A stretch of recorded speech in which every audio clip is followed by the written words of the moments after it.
ఆ, ఆలు లేదు చూలు లేదు అల్లుడి పేరు సోమలింగం అన్నట్టుగా ఉంది కాంగ్రెస్ పార్టీ. తన అధికారంలోకి రాలేదు, పాడు లేదు, వచ్చే అవకాశాలు కూడా దగ్గరలో కనబట్టలేదు. కానీ కాంగ్రెస్ కూటమిలో లోకలొకలు మాత్రం పెరిగి పెద్దవవుతున్నాయి. సీట్ల పంపకం విషయంలో కాంగ్రెస్ పట్టు విడుపులతో వ్యవహరించాలని మమతా తత్తలు కుండబద్దలు కొట్టారట. విశ్వసనీయ వర్గాల సమాచారం మేరకు తొలుత మమత ఈ అంశాన్ని ప్రస్తావించారు. ఇతర పార్టీలు బలంగా ఉన్న రాష్ట్రాల్లో కాంగ్రెస్ కాస్త తగ్గాలి, ఉత్తరప్రదేశ్లో సమాజ్వాదీ, పంజాబ్, ఢిల్లీలో ఆప్, పశ్చిమ బెంగాల్లో తృణమూలకు ప్రాధాన్యం దక్కాలి అని చెప్పారట.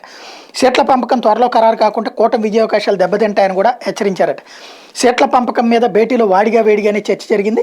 మరొక వైపున ఈవెన్ అక్కడ నితీష్ కుమార్, లాలూ ప్రసాదులు కూడా వ్యతిరేకించినటువంటి పరిస్థితి ఉంది. ఏంటంటే మల్లికార్జున ఖర్గేని ముఖ్యమంత్రి అన్నటువంటి ప్రపోజల్ని మమతా బెనర్జీ తీసుకురావడం, కేజ్రీవాల్ కూడా సమర్థించడంతో విభేదాలు అన్నటువంటిది పతాక స్థాయికి చేరున్నాయి. లాలూను నితీష్ని ప్రధానమంత్రిని చేయాలని లాలూ ప్రసాద్ ముందు పెట్టాడు.